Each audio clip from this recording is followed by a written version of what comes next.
En un petit poble italià vivia un gatet anomenat Marcello, conegut amb tendresa com el gat dels espaguetis. Marcello era diferent als altres gats del barri, ja que la seva passió pels espaguetis era insaciable.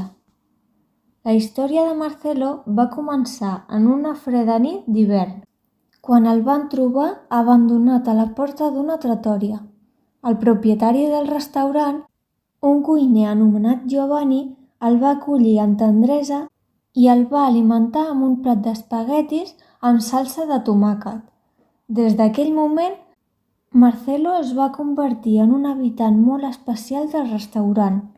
Marcello es va guanyar el cor de tots a la trattoria, amb la seva dolçor i el seu amor pels espaguetis.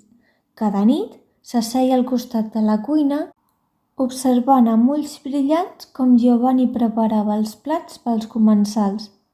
Però el que més esperava era la seva ració especial d'espaguetis, servida amb amor en un platet blanc. Un dia, la trattoria va començar a tenir problemes. Menys clients visitaven el restaurant i Giovanni lluitava per mantenir-lo a flot. Preocupat pel futur del seu estimat amic Marcello, Giovanni va decidir fer alguna cosa al respecte. Amb l'ajuda d'alguns veïns, Giovanni va organitzar una nit especial d'espaguetis per recaptar fons per la trattoria. Marcello, emocionat per la idea, es va convertir en l'amfitrió d'honor, saludant els convidats i demostrant el seu amor pels espaguetis.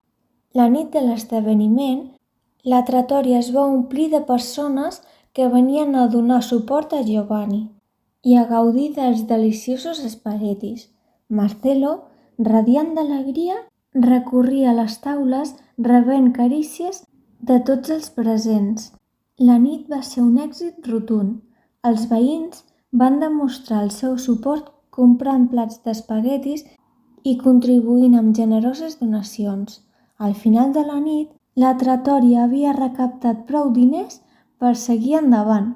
Amb llàgrimes de gratitud als seus ulls, Giovanni va abraçar Marcello i va agrair a tots per la seva ajuda. La trattoria havia estat salvada i tot gràcies a l'amor d'un gat pels espaguetis i a la solidaritat d'una comunitat unida. Des d'aleshores, Marcello va continuar sent el gat dels espaguetis a la trattoria, recordant a tots que, en temps difícils, l'amistat, l'amor i un plat d'espaguetis deliciosos poden unir les persones i salvar el dia.